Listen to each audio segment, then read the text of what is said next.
RS competitive exam में आपका स्वागत है। आज हम 12वीं क्लास का हिंदी की पुस्तक का पहला अध्याय बातचीत को आज करेंगे।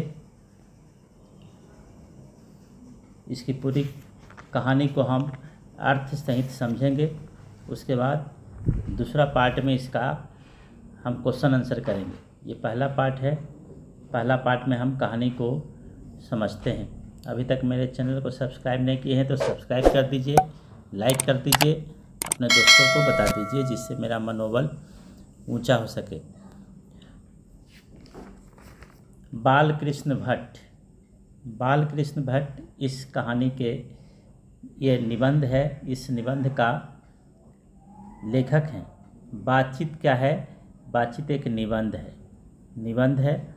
ये प्रश्न पूछा है कि बातचीत क्या है। उसमें 4 को चॉइस दे देगा तो इसको मारेंगे निबंध है। बालकृष्ण भट्ट का लिखा हुआ। इनका जन्म हुआ था 23 जून 1844 को और मृत्यु हुआ 20 जुलाई 1914 को। इसको याद रखेंगे। लास्ट में 1800 से 1900 100 का डिफरेंस हो गया और उसके बाद यहाँ भी 4, यहाँ भी 4, दोनों में 4 है। एक में 44 है, एक में 14 है। 70 बरस ये जीवित रहे। अगर इसको याद रखते हैं, जन्म याद रखेंगे 1844, 70 बरस, तो उसको जोड़ के आप निकाल लीजिएगा। निवास स्थान इलाहाबाद उत्तर प्रदेश के रहने वाले। माता का नाम पार्वती देवी, पिता का नाम बेनी प्रसाद भट्ट।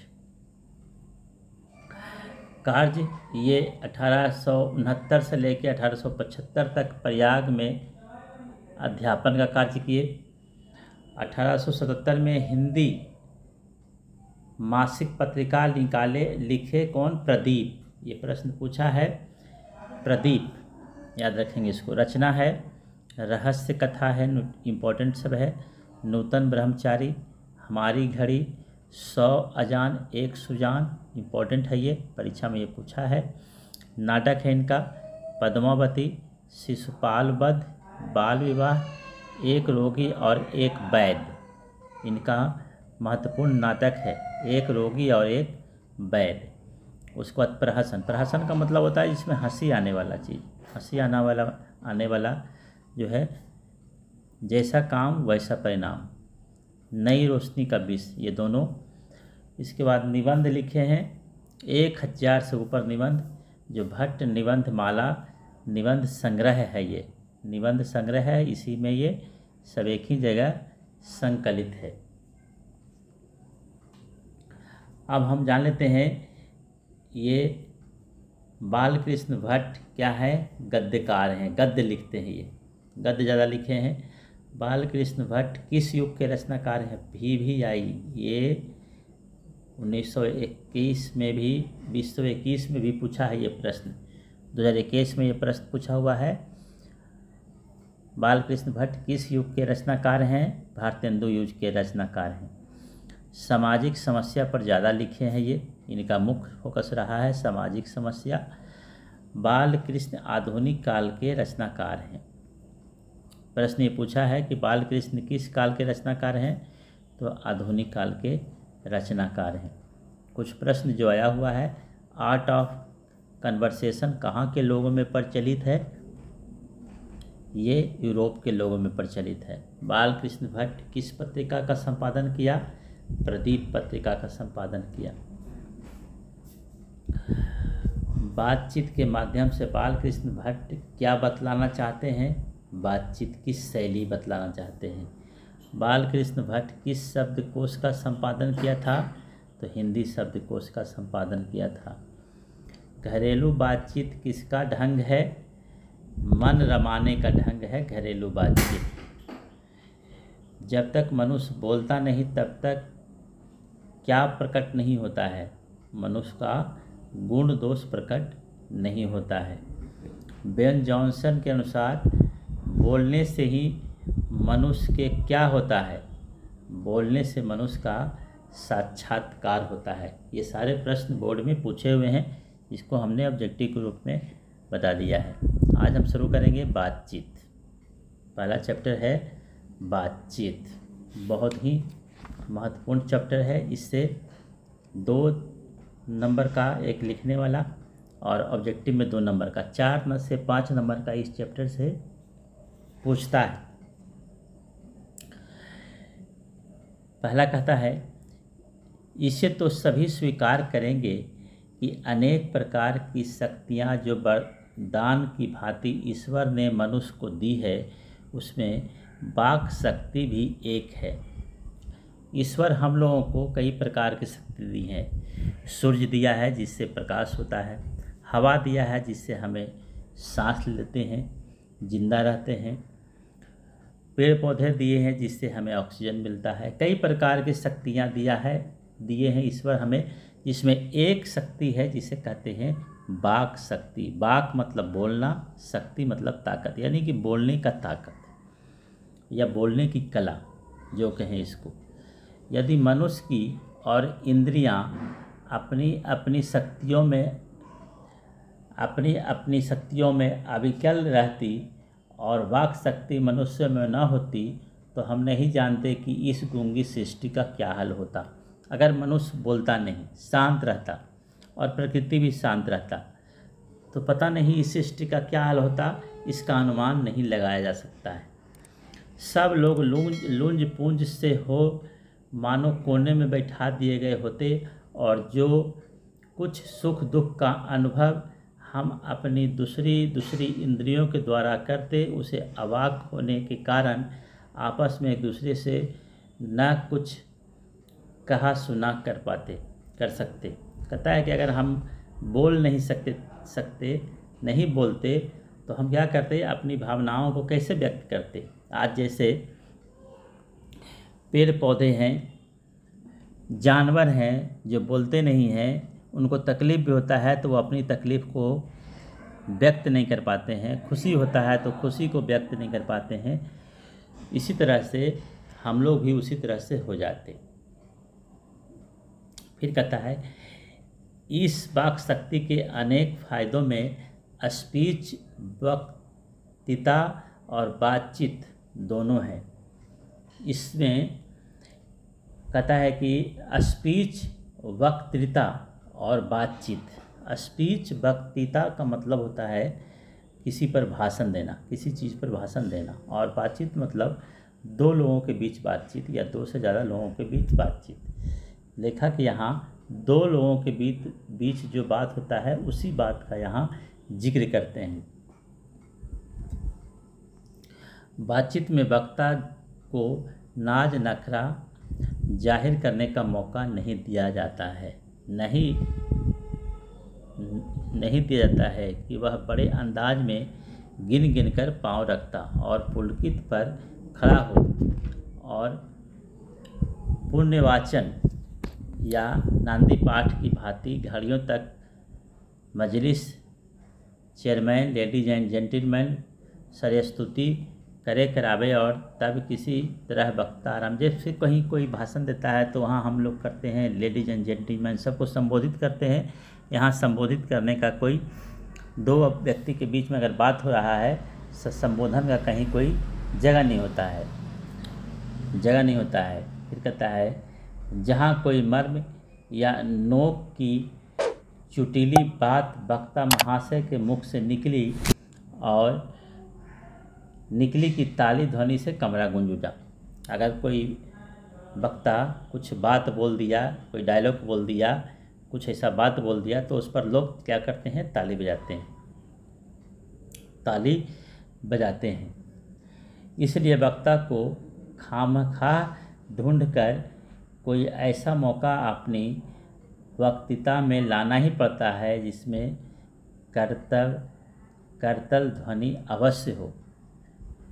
इसमें अपनी वाक्य जो भाषण देने वाले हैं वे अपने कहते हैं कि लाना ही पड़ता है, कुछ न कुछ लाना ही पड़ता है। वक्तृता का मतलब होता है जो बोलने की कला जानता है, खूब अच्छा से जो बोल सकता है, तो वो ताली बजवाने के लिए कुछ न कुछ डायलॉग मारते रहता है। फिर कहता है, वही हमारी साधारण बातचीत का कुछ ऐसा घरेलू ढंग है कि उसमें न करतल ध्वनि का कोई मौका है, न लोगों के कह कहे उड़ाने की कोई बात रहती है।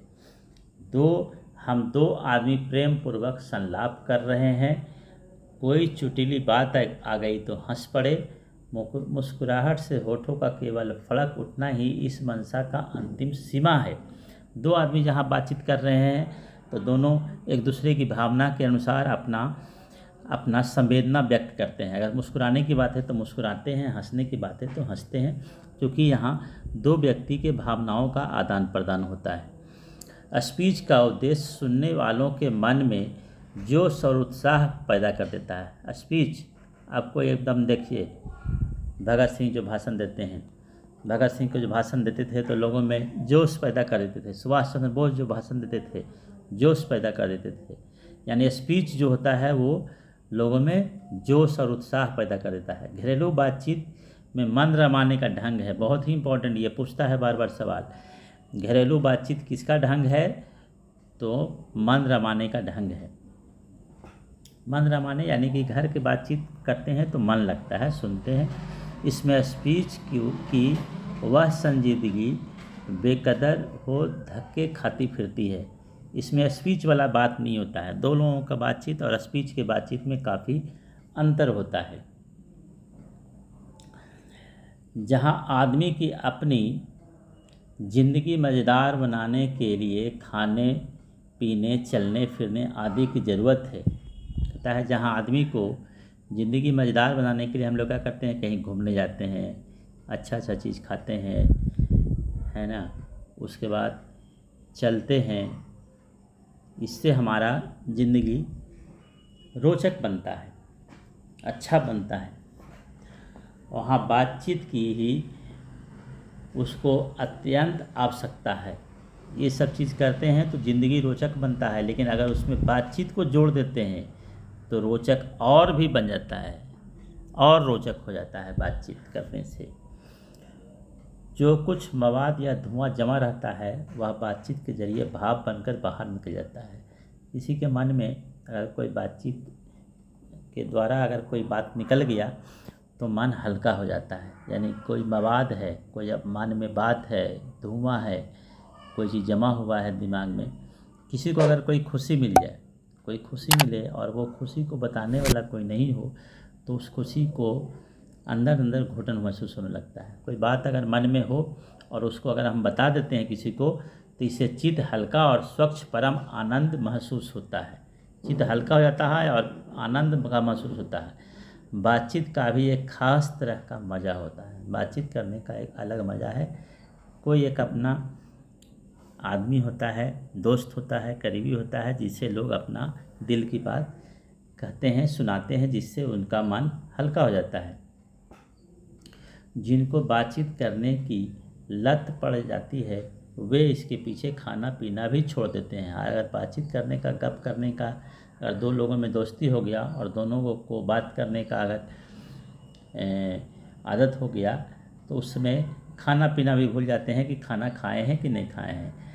अपना बड़ा खर्च कर देना उन्हें पसंद आता है और इसके लिए कुछ हर्ज भी हो जाता है, नुकसान भी हो जाता है, कोई काम नहीं भी होता है, उससे उनको कोई फ़र्क नहीं पड़ता है। बातचीत का मज़ा नहीं खोना चाहते हैं। कुछ नुकसान हो जाए तो हो जाए, लेकिन बातचीत करने का मज़ा नहीं खोना चाहते हैं। रॉबिन्सन क्रूसो का किस्सा बहुधा लोगों ने पढ़ा होगा, जिसे 16 वर्ष तक मनुष्य मुख देखने को नहीं मिला। 16 वर्ष तक कोई आदमी को नहीं देखा था। कुत्ता, बिल्ली आदि जानवरों के बीच में वह 16 वर्ष तक के उपरांत उसने फ्राइडे के मुख से एक बात सुनी। 16 साल के बाद वो फ्राइडे के मुंह से एक बात सुनता है। यद्यपि उसने अपनी जंगली बोली में कहा था, जंगली बोली में कुछ बोला था, पर उस समय रॉबिन्सन को ऐसा आनंद हुआ मानो उसने नए सिरे से फिर से आदमी का चोला पाया हो। उसके बाद उसको ऐसा आनंद मिला जिसके उसको लगा कि एक नए सिरे से, नया तरह से उसको आदमी होने का एहसास प्राप्त हुआ है। इससे सिद्ध होता है कि मनुष्य को वाक शक्ति में कहाँ तक लुभा लेने की ताकत है। इससे ये पता चलता है कि मनुष्य बातचीत में कितना मशगूल हो जाता है, कितना उसमें लुभा लेने की ताकत होता है। जिनसे केवल पत्र व्यवहार है, जिनसे हम लोग केवल पत्र व्यवहार से बात करते हैं, आज तो मोबाइल के ज़माना हो गया, जिनसे हम लोग मोबाइल से बात करते हैं, आज कहीं पत्र व्यवहार करते हैं, कभी एक बार भी साक्षात्कार नहीं हुआ, यानी कि सामने सामने नहीं हुए, उन्हें अपने प्रेमी से बात करने की कितनी लालसा रहती है, बहुत लालसा होता है। अपना आभ्यंतरिक भाव दूसरों पर प्रकट करना और उसका आशय आप ग्रहण कर लेना शब्दों के ही द्वारा हो सकता है।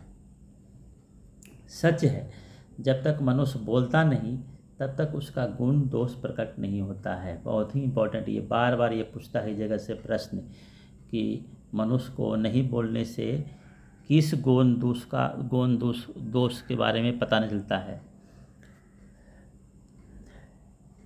फिर कहता है अगर कोई आदमी बोलता है तो उसके बारे में अनुमान हम लगा देते हैं कि यह आदमी कैसा है, अच्छा है, बुरा है, चोर है, सीधा है, इस तरह का आदमी है, इस तरह का हम अनुमान लगा लेते हैं। बेन जॉनसन का यह कहना है कि बोलने से ही मनुष्य के रूप का साक्षात्कार होता है। बहुत इंपॉर्टेंट है, ये भी पूछता है कि बेन जॉनसन ने साक्षात्कार किसको कहा है, तो बोलने की कला को साक्षात्कार कहा है। बहुत ही उचित जान पड़ता है और ये सही लगता है। उचित जान पड़ता है मतलब सही लगता है ये। फिर कहता है इस बातचीत की सीमा में से लेकर इस बातचीत की सीमा 2 से लेकर वहाँ तक रखी जा सकती है जहाँ तक उनकी जमात। अब ये कहता है 2 बातचीत की सीमा 2 कौन कौन, एक स्पीच और एक 2 लोगों की बातचीत। यहाँ 2 का मतलब क्या हो गया, एक स्पीच हो गया, स्पीच, और एक 2 लोगों की बातचीत, 2 के बीच में बातचीत, 2 लोगों की बातचीत, जहाँ तक उनकी जमात, मीटिंग या सभा ना समझ ली जाए। 2 लोगों की बातचीत को सभा ना समझा जाए। एडिसन का मत है कि असल बातचीत सिर्फ 2 व्यक्तियों में हो सकती है। एडिसन साहब कहते हैं कि असल बातचीत सिर्फ 2 ही व्यक्ति में हो सकता है। 2 से ज़्यादा व्यक्ति जब आ जाएं तो उसे हम बातचीत नहीं कहेंगे। जब 3 हुए तब वह 2 की बात कोसों दूर हो गई। 3 आदमी हो गए, 2 आदमी बातचीत कर रहा है, तीसरा आदमी अगर आ गया तो देखिए वो बातचीत अपना बंद कर देता है, फिर दूसरे मैटर पर आ जाता है। कहा भी है कि 6 कानों में पड़ी बात खुल जाती है। 6 कान मतलब क्या हो गया, 3 आदमी के 3 दूनी 6 कान हो गया, 6 कान। दूसरे यह कि किसी तीसरे आदमी के आ जाते ही या तो वे दोनों अपनी बातचीत से निरस्त हो बैठेंगे या उसे निबट मूर्ख अज्ञानी समझ बनाने लगेंगे। अगर कोई 2 आदमी बातचीत कर रहा है, तीसरा आदमी आ गया तो उसको हम लोग निरस्त करते हैं, यानी कि उसको इग्नोर कर देते हैं या फिर उसे हम लोग मूर्ख बनाने लगते हैं। फिर कहता है जैसे गर्म दूध और ठंडे पानी के 2 बर्तन पास पास सटा के रख दिए जाएं तो एक का असर दूसरे पर पहुंच जाता है, अर्थात दूध ठंडा हो जाता है और पानी गर्म हो जाता है। अगर 2 बर्तन में, एक में गर्म एक में ठंडा, अगर को सटा के रख दें, दोनों को सटा के रख दें तो गर्म का गुण चल जाएगा ठंडा में और ठंडा का गुण चलाएगा गर्म में। ठंडा का गुण गर्म में चलाएगा, यानी कि जो ठंडा है वो गर्म हो जाएगा, जो गर्म है वो ठंडा हो जाएगा, यानी कि उतना गर्म नहीं रहेगा जितना पहले गर्म था, कुछ ठंडापन उसमें आ जाएगा। चाहे एक दूसरे को देखे भी नहीं तब बोलने को कौन कहे, एक के शरीर की विद्युत दूसरे में प्रवेश करने लगती है, यानी कि एक का गुण दूसरे में आने लगता है। इसीलिए कहता है कि दोस्ती हमेशा अच्छे लोगों से करनी चाहिए, बुरे लोगों से दोस्ती नहीं करनी चाहिए। जब पास बैठने का इतना असर होता है तब बातचीत में कितना असर होगा। जब एक साथ हम लोग बैठते हैं तो एक दूसरे के गुण को हम लोग ट्रांसफ़र करते हैं, एक दूसरे के गुण को एक दूसरे में भेजते हैं, तो बातचीत का कितना असर होगा। इसे कौन न स्वीकार करेगा, इसे कौन नहीं स्वीकार करेगा, सबको इसे स्वीकार करता है, एकदम स्वीकार करता है। आज की एक कहावत भी है कि जैसा संसर्ग में रहेगा वैसा ही बनेगा। कितनी बड़ी कहावत है। अस्तु, अब इस बात को 3 आदमियों के साथ देखना चाहिए। अगर 3 आदमी के साथ देखते हैं, मानो एक त्रिकोण सा बन गया है। 3 आदमी मतलब त्रिकोण बन गया है, त्रिकोण बन गया है। तीनों चित्त मानो 3 कोण हैं और तीनों की मनोवृत्ति के प्रसरण की धारा मानो त्रिकोण की 3 रेखाएं हैं। गुपचुप असर तो उन तीनों में परस्पर होता ही है। जो बातचीत 3 में की गई वह मानो अंगूठी में नग जड़ जाती है। 3 को में जो बातचीत करते हैं, अंगूठी में जैसे नग चमकता है, दूर से ही दिख जाता है, वैसे ही इसमें भी दिख जाता है। उपरांत जब 4 आदमी हुए तब बेतल्लुकी को बिल्कुल स्थान नहीं रहता। 4 आदमी हो गए तो बेतल्लुकी का कोई स्थान नहीं रहता है। खुल के बातें ना होगी, कोई खुल के बात नहीं करेगा, इधर उधर की बातें होने लगेगा, फालतू बात होने लगता है, बहस होने लगता है। जो कुछ बातचीत की जाएगी वह फॉर्मेलिटी, गौरव और संजीदगी के लक्ष्य में सनी हुई होगी। जो बातचीत होगा वो एक फॉर्मेलिटी होने लगता है 4 आदमी होने से। 4 से अधिक की बातचीत को केवल राम रमोवल कहलाएगी। 4 आदमी से अगर ज़्यादा हो गया तो राम रमोवल, उस बातचीत को कहते हैं राम रमोवल। राम रमोवल मतलब ऐसा बातचीत कि जिसमें कि राम रमोवल में ऐसा बातचीत होने लगता है कि जिसमें कि आदमी को सिर्फ सुनने में अच्छा लगता है, उसे हम संताप नहीं कर सकते। बातचीत के अनेक भेद हैं। 2 बूढ़ों के बातचीत, 2 बूढ़ा आदमी बातचीत करते हैं तो वो क्या बात करेंगे, हमेशा बातचीत प्राय ज़माने की शिकायत करते हैं, ज़माना की शिकायत करते हैं, क्योंकि उनके ज़माने में कुछ और हुआ करता था, आज कुछ और होने लगा है। कोई बाबा आदम के समय की ऐसी बातें दास्तान शुरू करते हैं जिसमें 4 सत्य तो 4 को बात सच है तो 10 को झूठ बात निकलेगा। एक बार उनकी बातचीत का घोड़ा छूट जाना चाहिए। एक बार बातचीत का सिलसिला शुरू हो गया फिर वो लंबा चलते रहेगा, बहुत देर तक चलते रहता है। प्रायः अंग्रेजी राज प्रदेश और पुराने समय की रीति नीति का अनुमोदन इस सब के भांति लायक नौजवानों की निंदा करने लगते हैं कि आज के 2 लोग नौजवान देखिए ऐसे करता है, हमारे ज़माने में ऐसे होता था, उसी तरह की शिकायत होने लगता है। पढ़े लिखे हुए अगर मिल गए आदमी तो शेक्सपियर, मिल्टन और मिलर जैसे चीज़ पर चर्चा करने लगेंगे। अपने लियाकत के नशे में चूर हम चुनी दिगरे नेस्ट अक्खड़पन की चर्चा छेड़ेंगे। 2 सहेलियों की बातचीत का कुछ जायका ही निराला है। जायका बोलते हैं यानी कि जो भोजन हम लोग खाते हैं, यानी कि कई तरह का होता है प्रकार, उसी को कहते हैं बातचीत में कई तरह का प्रकार हो जाता है।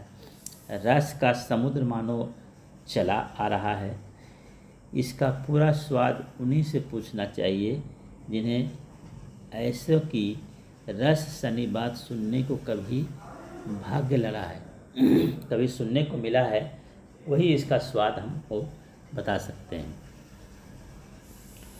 पता है 2 बूढ़ियों की बातचीत, अगर 2 बूढ़ी अगर बातचीत करने लगे तो 2 बूढ़ी क्या बातचीत करेगा, अपनी बेटा बहू का शिकायत करेगा। बूढ़ी जहाँ भी रहेगी अपने बेटा बहू की शिकायत करने लगती है, अपनी बहुओं या बेटों का गिला शिकवा करने लगेगी, या तो भी बिरादरी वालों का कोई ऐसा रसरा छोड़ बैठे कि बात करते करते अंत में ऐसा बात निकाल देगी जिससे कि उसको सारी कहानी को एकदम निचोड़ करके रख देगी। लड़कों की बातचीत, अगर 2 लड़का मिल गया तो एकदम करंट पर बात करते हैं। खिलाड़ी, खेल ऐसा हुआ, वो ऐसा खेला, ये ऐसा नहीं खेला, ऐसा बॉलिंग करता तो ऐसे हो जाता, वैसा बॉलिंग करता तो ऐसे हो जाता, ये 4 रन मार देता तो मैच जीत जाता, यही सब बात होने लगता है। अपनी अपनी तारीफ़ करने के बाद भी कोई सलाह गाँठेंगे और जिसकी अपनी शैतानी जाहिर करने का पूरा मौका मिले। स्कूल के लड़कों की बातचीत का उद्देश्य अपने उस्ताद गुरु की शिकायत करेंगे, तारीफ़ या उनकी तारीफ़ करेंगे। सहपाठियों में किसी की गुण अवगुण का कथोपकथन होता है, किसी के गुण अवगुण के बारे में बताने लगते हैं। पढ़ने में कोई तेज हुआ तो कभी अपने सारे सपनों को दूसरे के गिनेगा, सुस्त और बोधा हुआ तो तभी बिल्ली सा स्कूल भर को अपना गुरु ही मानने लगता है। इसके अलावा बातचीत की और बहुत सी रस्में हैं। राजकाज की बात, व्यापार संबंधी बात, दो मित्रों में प्रेमालाप इत्यादि। दो मित्रों में अगर प्रेम हो रहा है उसका बातचीत। हमारे देश में अशिक्षित लोगों में बतकही होती है। अशिक्षित लोग हैं उसमें भी बहस होता है। लड़की लड़के वालों की ओर से एक एक आदमी बीचबाई होकर दोनों में विवाह संबंध की कुछ बातचीत करते हैं। अगर दोनों के बीच बातचीत करते हैं, दोनों के बीच में बातचीत होने लगता है। उसके बाद बिचवाई का मतलब होता है मध्यस्थता करना। बिचवाई का मतलब होता है मध्यस्थता करना, बीच बचाव करना। उस दिन में बिरादरी वालों को जाहिर कर दिया जाता है कि अमुक की लड़की का अमुक के लड़के के साथ विवाह पक्का हो गया है। शादी विवाह होता है तो उसकी चर्चा सब जगह होने लगता है। यह रस्म बड़े उत्सव के साथ की जाती है। चंडू खाने की बातचीत भी निराली होती है। चंडू खाने होता है कि अफीम खाने वाला या नशा करने वाले एक जगह अलग बैठते हैं। जैसे दारू भट्टी होता है, दारू पीने वाले वहाँ बैठते हैं, उसी तरह से नशा करने वाले का एक अलग एकांत में जो जगह होती है उसकी बातें निराला होता है। वहाँ जाइएगा तो वहाँ की बातें निराला होगा। निदान बात करने के अनेक प्रकार का ढंग है। यूरोप के लोगों में बात करने का हुनर है। यूरोप के लोगों में बात करने का एक हुनर होता है। यूरोप के लोगों में बात करने का जो हुनर होता है उसे कहते हैं आर्ट ऑफ कन्वर्सेशन। एकदम याद रखेंगे, इसको पूछता है आर्ट ऑफ कन्वर्सेशन क्या है। यूरोप के लोगों की बात करने का एक तरीका। आर्ट ऑफ कन्वर्सेशन यहाँ तक बढ़ा कि स्पीच और लेख दोनों इसे नहीं पाते। इसकी पूर्ण शोभा काव्य कला प्रवीण विद्वान मंडली में है। ऐसे चतुराई के प्रसंग छेड़े जाते हैं कि जिन्हें सुन कान को अत्यंत सुख मिलता है। यानी कि आर्ट ऑफ कन्वर्सेशन उसे कहते हैं जहाँ किसी बात को अगर हम सुनते हैं तो कान को सुनने में अच्छा लगता है। जो बात अच्छा लगे, ध्यान से हम सुने, इसे कहते हैं आर्ट ऑफ कन्वर्सेशन। सुखद गोष्ठी इसी का नाम है। इसका दूसरा नाम क्या है? सुखद गोष्ठी। इसका दूसरा नाम सुहद गोष्ठी इसी का दूसरा नाम है। एकदम याद रखेंगे, इसका अल्टरनेट नाम आर्ट ऑफ कन्वर्सेशन का दूसरा नाम सुखद गोष्ठी। गोष्ठी मतलब होता है बहस करना 3-4 आदमी बैठ करके। सुहद गोष्ठी की बातचीत की यह तारीफ है कि बात करने वालों की लियाकत अथवा पंडिताई का अभिमान या कपट नहीं, एक बात में भी प्रकट न हो, वरन क्रम में रसाभास पैदा करने वालों को बरकते हुए चतुर सियाने अपनी बातचीत को सरल रखते हैं, सरस रखते हैं मतलब रोमांच बनाए रखते हैं। वह रस हमारे आधुनिक शुष्क पंडित की बातचीत में, जिसे शास्त्रार्थ कहते हैं, कभी आवेगा ही नहीं। और वो जो शास्त्रार्थ, दो विद्वान अगर कोई चीज़ पर चर्चा करते हैं उसमें भी ये बात नहीं आता है। मुर्ग बटेर की लड़ाइयों की झपटा झपटी के समान उनकी नीरस गाँव में सरस संलाप की चर्चा ही चलाना व्यर्थ है। मुर्गा बटेर की लड़ाई में जैसा होता है उसका यहाँ चर्चा चलाना ही बेकार है, वरन कपट और एक दूसरे को अपने पांडित्य के प्रकाश से बाद में परास्त करने का संघर्ष आदि रसाभास की सामग्री वहाँ बहुतायत के साथ आपको मिलेगी। बहुतायत के साथ आपको मिलेगी। घंटे भर तक काँव काँव करते रहेंगे तो कुछ नहीं होगा। घंटा भर भी काँव काँव करते रहिए, हल्ला करते रहिए, उससे कुछ नहीं होगा।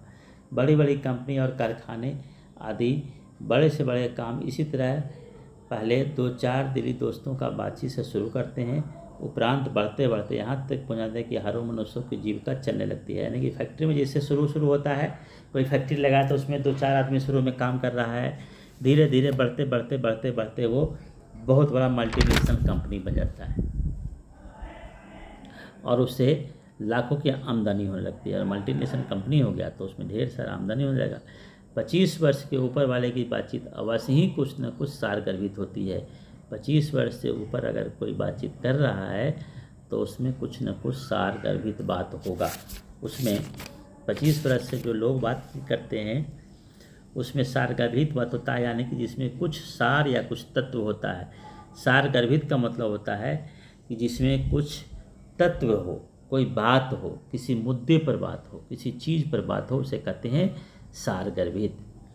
अनुभव और दूरदर्शी से खाली न होगी। और 25 से नीचे के बातचीत में यद्यपि अनुभव, दूरदर्शिता और गौरव नहीं पाया जाता। 25 साल से नीचे के जो बच्चा बातचीत करेगा उसमें ना अनुभव होगा, न दूरदर्शिता होगा और न गौरव की बात होगा। वहाँ सिर्फ कल्पना की बात होता है।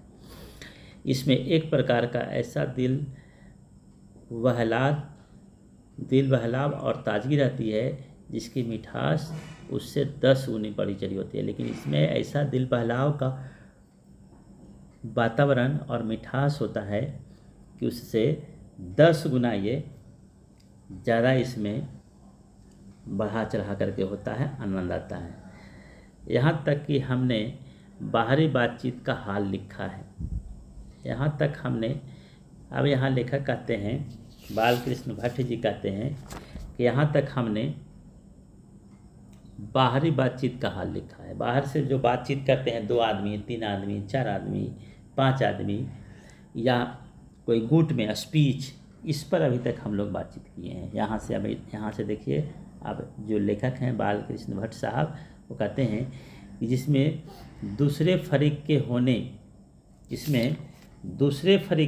की, अब यहाँ कहते हैं दूसरे फरीक के होने की बहुत आवश्यकता होती है। दूसरे फरीक के होने की बहुत आवश्यकता होती है। बिना किसी दूसरे मनुष्य के हुए जो किसी तरह संभव नहीं है और जो 2 ही तरह पर हो सकता है। या तो कोई हमारे यहाँ कृपा करे, कोई हमारे यहाँ आवे, या हम दूसरे के यहाँ कृतार्थ करें, यानी कि हम किसी दूसरे के यहाँ जाए। बातचीत करने का 2 ही तरीका हो सकता है, या कि मेरे पास कोई आए या हम फिर दूसरे के यहाँ जाएं। पर यह सब तो दुनियादारी है जिसमें कभी कभी रसाभास होते देर नहीं लगती। कहते हैं कि ये सब दुनियादारी है जिसमें रसाभास होते देर नहीं लगता है। यानी कि क्योंकि जो महाशय अपने यहाँ पधारे उनकी पूरी दिलजोई ना हो। दिलजोई का मतलब होता है मन बहलाव, यानी कि उनका आदर अगर खूब बढ़िया से नहीं हुआ, शिष्टाचार नहीं हुआ, इज्जत मान पर सम्मान नहीं हुआ तो शिकायत होने लगेगा। अगर हम ही उन्हीं के यहाँ गए तो पहले तो बिना बुलाए जाने ही अनादर का मूल है। इन्हीं के यहाँ हम बिना बुलाए चले गए तो उनको लगता है कि कैसे बिना बुलाए आ गए, आफत आ गए कहाँ से। और जाने पर अपने मन माफिक बर्ताव न किया गया हो तो मानो दूसरे प्रकार का नया घाव हुआ हो। बहुत तकलीफ होता है जब किसी के यहाँ गए और मन माफिक वहाँ इज्जत नहीं मिला, बर्ताव नहीं किया गया। इसलिए सबसे उत्तम प्रकार बातचीत करने का हम यही समझते हैं कि इसलिए सबसे उत्तम बातचीत करने का प्रकार यही है, समझते हैं कि हम वह शक्ति अपने में पैदा करें कि अपने आप बात कर लिया करें। आप देखिए बातचीत में यहाँ बान भट्ट साहब कहते हैं कि अगर किसी के यहाँ गए तो भी समस्या, कोई मेरे यहाँ आया वो भी समस्या, हम किसी के यहाँ बिना बताए चले गए वो भी समस्या। यानी कि बातचीत में आप जितने भी तरह का बातचीत हम लोग ऊपर में जो बताए हैं लेखक, एक की स्पीच भाषण देने का बातचीत, अपने मन की बात कहने का बातचीत, दूसरा 2 आदमी के बीच बातचीत, तीसरा 3 आदमी के बीच बातचीत, चौथा 4 आदमी के बीच बातचीत। इस तरह के सभी बातचीत को अब हमारे लेखक साहब बान कृष्ण भट्ट साहब सबको अब इग्नोर करते हैं। ये सब कोई बातचीत सही नहीं है, सब बेकार है। अब ये एक नया बातचीत बताते हैं, नया तरह के बातचीत कहते हैं। नया तरह के बातचीत क्या कहते हैं कि हमारी भीतरी मनोवृत्ति प्रतिक्षण नए नए रंग दिखाता है। कहता है हमारा भीतरी जो नया नया रंग दिखाते रहता है। अब ये कहते हैं एक नया बातचीत बताते हैं, 16वीं कला तक भी पहुंच सका है। इसी सैर का नाम है मनोयोग या चित्त को एकाग्र करना, जिसका साधन 1-2 दिन का काम नहीं। वर्षों के अभ्यास के उपरांत यदि हम थोड़ी सी भी अपनी मनोवृत्ति स्थिर कर अवाक हों तो मन के साथ बातचीत कर सकने में अहोभाग। कहते हैं कि अब हम अपने अंदर अपने से बात करने का तरीका डेवलप करें। अपने से अगर हम बातचीत करते हैं तो इसमें किसी दूसरे व्यक्ति की ज़रूरत नहीं है। एक खुद व्यक्ति और दूसरा उसका मन से बातचीत करना। कोई काम कर रहे हैं तो मन से ही पूछिए ये काम करें कि नहीं किया जाए। अगर मन से पूछते हैं, और दूसरा व्यक्ति का शरीर हो गया और एक मन, यहाँ भी 2 हो गया, यहाँ भी 2 व्यक्ति की बात हो गया, लेकिन व्यक्ति एक ही है, 2 तत्व आ गया, एक व्यक्ति और उसका एक मन। अगर अपने आप से ये बात करते हैं, सभी व्यक्ति अपने आप से बात करते हैं, कोई कम कोई ज़्यादा, तो अहोभाग्य है। अगर हम ऐसा गुण डेवलप कर लें तो ये कहते हैं कि मानो अहोभाग्य हो गया। अगर हम ऐसा गुण पैदा कर लें, एक वाक शक्ति मात्र के दमन से न कितने प्रकार का दमन हो गया। अगर इसका हम दमन कर लेते हैं तो कितने प्रकार का दमन हो जाता है। हमारी जिह्वा कतरनी के समान सदा स्वच्छंद चला करती है। यदि उसे अपने काबू में कर लिया तो जिह्वा, यानी कि हम लोग कभी कभी कड़वा वचन बोल देते हैं, कमेंट करते हैं किसी दूसरे के ऊपर, ये सब करने से बच जाएंगे। हम दूसरे अपने आप से बात करेंगे तो ये सब चीज़ नहीं होगा। शत्रुओं के बिना प्रयास जीत अपने बस में कर डालते हैं। इस सब चीज़ की कोई समस्या नहीं आती है। इसलिए अवाक रह अपने बातचीत करने का यह साधनों का मूल है। शक्ति परम पूज्य मंदिर है, परमार्थ का एक सोपान है। कहता है परमार्थ का एक सोपान है। सोपान का मतलब होता है सीढ़ी। सोपान मतलब सीढ़ी, परमार्थ प्राप्त करने का सीढ़ी है। परमार्थ प्राप्त करने का सीढ़ी क्या हुआ? अपने आप से बात करना। अपने आप से बात करना परमार्थ का सीढ़ी है। अगर ये इसको अपने आप में डेवलप करना पड़ेगा, इसको अपने आप में ये गुण निखारना पड़ेगा कि अपने आप से हम बात करते हैं। कोई काम करने जा रहे हैं तो अपने से पूछिए ये काम सही है, गलत है, क्यों कर रहे हैं, करना चाहिए कि नहीं करना चाहिए। ये सारी प्रश्न अगर अपने से करने लगे तो हमारा दिन बदल जाएगा, परमार्थ को प्राप्त कर जाएंगे। और परमार्थ को प्राप्त करने का यही सीढ़ी है। यही हमारे लेखक बालकृष्ण भट्ट साहब कहते हैं। ये पूरी कहानी को ख़त्म कर दिए। अब इसका हम दूसरे पार्ट में सारा प्रश्न को हम सोल्व करवा देंगे। दूसरे पार्ट में सारा प्रश्न को सोल्व कर देंगे दूसरे पार्ट में, और इसको हम एक कहानी के रूप में आपको सुनाएंगे भी, इसको हम सुनेंगे। अभी तक मेरे चैनल को सब्सक्राइब नहीं किए तो सब्सक्राइब कर दीजिए, लाइक कर दीजिए, जिससे कि मेरा मनोबल बढ़ सके। Thank you.